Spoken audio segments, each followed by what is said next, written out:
नमस्कार दोस्तों, आज के वीडियो में एक बार फिर से आप सभी का बहुत बहुत स्वागत है। बहुत सारे लोग अपने जीवन में कई समस्याओं को लेकर के परेशान रहते हैं, कई समस्याओं को लेकर के झेल रहे होते हैं। आपके जीवन में अगर दुख है तो सुख भी आएगा,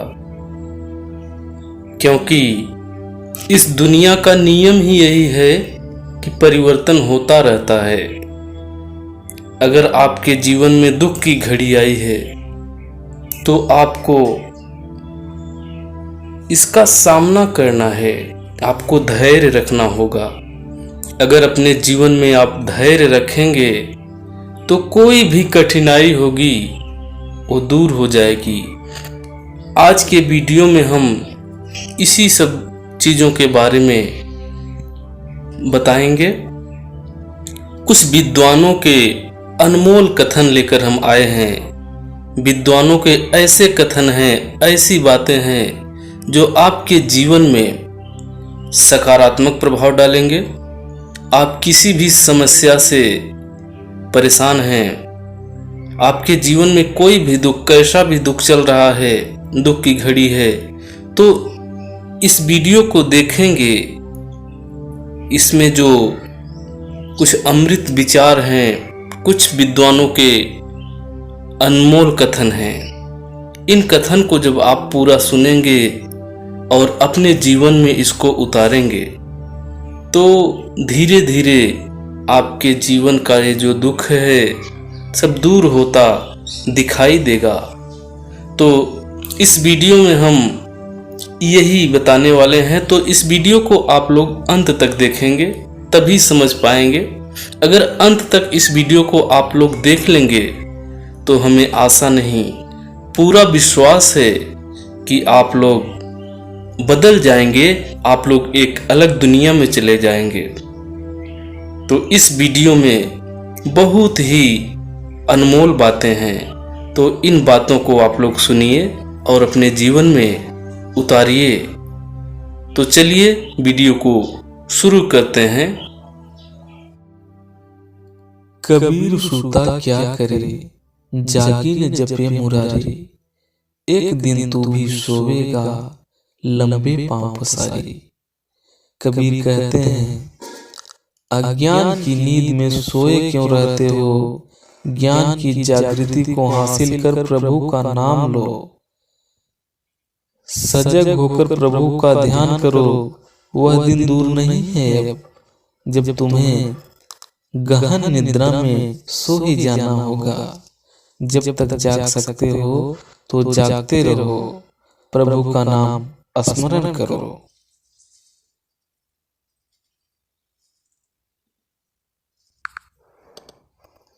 रात गंवाई सोई के, दिवस गंवाया खाए। हीरा जन्म अमोल था, कौड़ी बदले जाए। रात नींद में नष्ट कर दी, सोते रहे। दिन में भोजन से फुर्सत नहीं मिली। यह मनुष्य जन्म हीरे के समान बहुमूल्य था, जिसे तुमने व्यर्थ कर दिया। कुछ सार्थक किया ही नहीं, तो जीवन का क्या मूल्य बचा। बड़ा हुआ तो क्या हुआ, जैसे पेड़ खजूर। पंथी को छाया नहीं, फल लागे यदि दूर। खजूर के पेड़ के समान बड़ा होने का क्या लाभ, जो ना तो ठीक से किसी को छाया दे पाता है और न ही उसके फल आसानी से प्राप्त हो पाते हैं। झरिया जाड़े रूखड़ा, उस पानी का नेह। सूखा काठ न जानई, कबहू वर्षा में। पानी के स्नेह को हरा वृक्ष ही जानता है, सूखा काठ लकड़ी क्या जाने कि कब पानी वर्षा। अर्थात सहृदय ही प्रेम भाव को समझता है, निर्मल मन इस भावना को क्या जाने।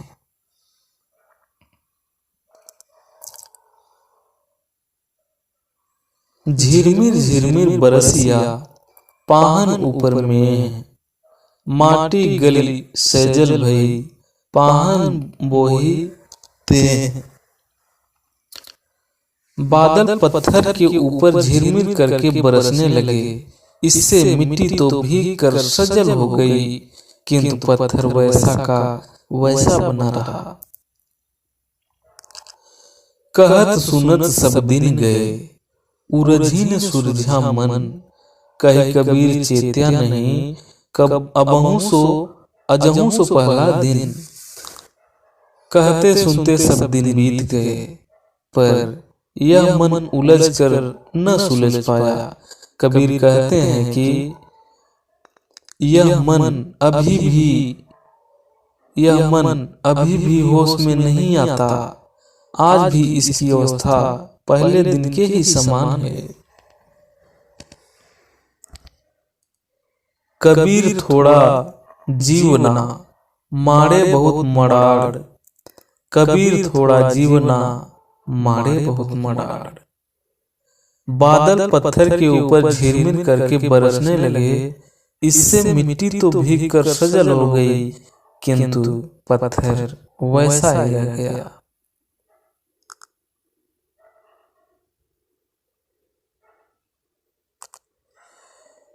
एक दिन ऐसा होएगा, सब सू पड़े बिछोह। राजा राणा छत्रपति सावधान किन होए। एक दिन ऐसा जरूर आएगा जब सबसे बिछुड़ना पड़ेगा। हे राजाओं, हे छत्रपतियों, तुम अभी से सावधान क्यों नहीं हो जाते? कबीर प्रेम न चखिया, चख न लिया साव। सूने घर का पावना, ज्यों आया त्यों जाए। कबीर कहते हैं कि जिस व्यक्ति ने प्रेम को चखा नहीं और चख कर स्वाद नहीं लिया, वह उस अतिथि के समान है जो सूने निर्जन घर में जैसा आता है वैसा ही चला जाता है, कुछ प्राप्ति नहीं कर पाता।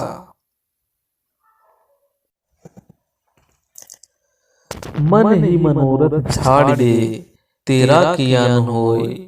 पानी में घ्यूनिक से तो रूखा खाए न कोई।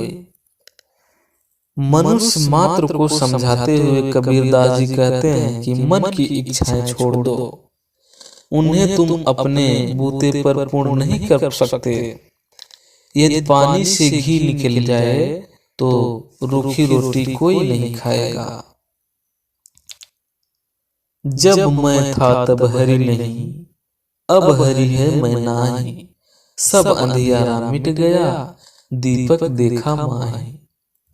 जब मैं अपने अहंकार में डूबा था तब प्रभु को न देख पाता था, लेकिन जब गुरु ने ज्ञान का दीपक मेरे भीतर प्रकाशित किया तब अज्ञान का सब अंधकार मिट गया।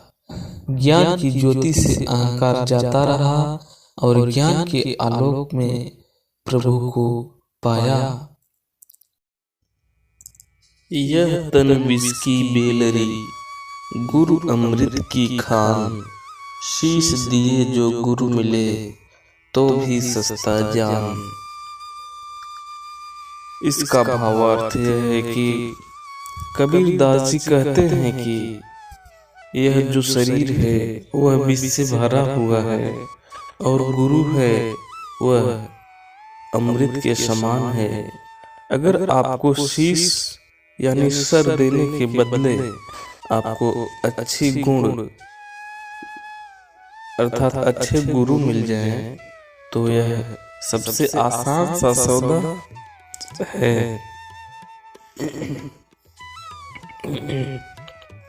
माटी कहे कुम्हार से, तू क्या रौंदे मोए। एक दिन ऐसा आएगा मैं रौंदूंगी तोए।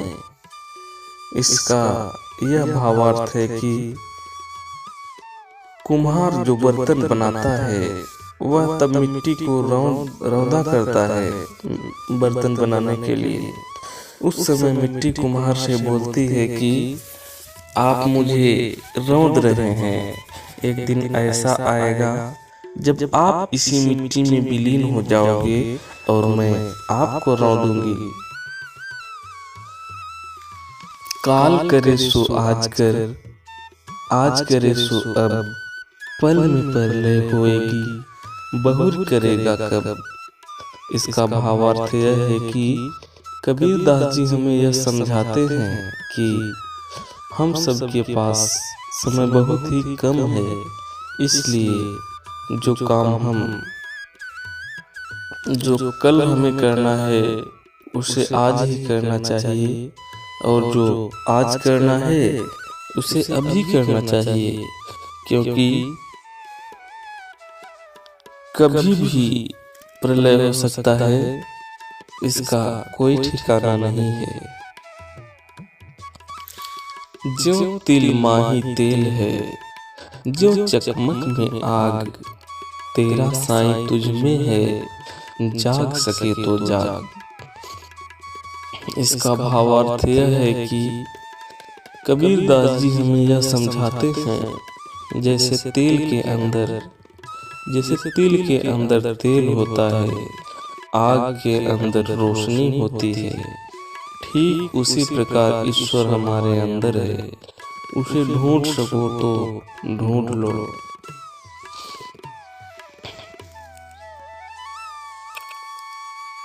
गुरु गोविंद दो खड़े, काके लागू पाए, बलिहारी गुरु आपने, गोविंद दियो मिलाए। इसका भावार्थ यह है कि कबीर दास जी इस दोहे में हमें समझाते हैं, अगर उनके सामने गुरु और भगवान को साथ में खड़े करें तो आप किसके चरण स्पर्श करेंगे। वो कहते हैं गुरु ने अपने ज्ञान से उन्हें भगवान से मिलने का रास्ता बताया है, तो उनके अनुसार गुरु की महिमा भगवान से भी ऊपर है, इसलिए वह गुरु के चरण स्पर्श करेंगे। सब धरती कागज करूं, लेखनी सब वनराज, सात समुद्र की मस करूं, गुरु गुण लिखा न जाए। इसका भावार्थ यह है कि कबीर दास जी कहते हैं, अगर वह पूरी धरती के बराबर इतना बड़ा कागज बना दे और दुनिया की सभी वृक्षों से कलम बना ले और सातों समुद्रों के बराबर स्याही बना ले, तो भी वह गुरु के गुणों को लिखना असंभव है।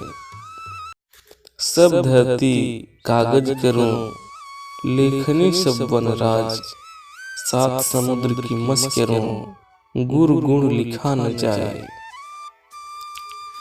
इसका भावार्थ यह है कि कबीर दास जी कहते हैं, अगर वह पूरी धरती के बराबर इतना बड़ा कागज बना दे और दुनिया की सभी वृक्षों से कलम बना ले और सातों समुद्रों के बराबर स्याही बना ले, तो भी वह गुरु के गुणों को लिखना असंभव है। ऐसी वाणी बोलिए मन का आपा खोए, औरन को शीतल करे, आपा शीतल होए। इसका यह भावार्थ है कि कबीर दास जी हमें यह समझाते हैं कि हमेशा ऐसी भाषा बोलनी चाहिए जो सामने वाले को सुनने से अच्छा लगे और उन्हें सुख की अनुभूति हो, और साथ ही खुद को भी आनंद का अनुभव हो। बड़ा भया तो क्या भया, जैसे पेड़ खजूर, पंथी को छाया नहीं, फल लागे अति दूर। इसका यह भावार्थ है कि कबीर दास जी कहते हैं कि खजूर का पेड़ बहुत ही बड़ा होता है और वह किसी को छाया भी नहीं देता, और साथ में उसके फल भी बहुत ऊंचाई पर लगते हैं। ठीक उसी तरह अगर आप किसी की भला नहीं कर पा रहे हैं तो बड़े होने का कोई फायदा नहीं, खजूर के पेड़ जैसे हैं। बुरा जो देखन मैं चला, बुरा न मिलिया कोई, जो मन देखा आपना, मुझसा बुरा न कोई। इसका यह भावार्थ है कि कबीरदास जी यह कहते हैं कि वह सारा जीवन दूसरों की बुराइयां देखने में लगे रहे थे, लेकिन जब उन्होंने अपने खुद में जाकर देखा तो उन्हें लगा कि उनसे बुरा इंसान कोई भी नहीं है, वह सबसे स्वार्थी और बुरे हैं। ठीक उसी तरह दूसरे लोग भी दूसरे के अंदर बुराइयां देखते हैं, परंतु खुद के अंदर कभी जाकर नहीं देखते। अगर वह खुद के अंदर झांक कर देखें तो उन्हें भी पता चलेगा कि उनसे बुरा इंसान कोई भी नहीं है। दुख में सुमिरन सब करे, सुख में करे न कोई, जो सुख में सुमिरन करे, दुख काहे को होए।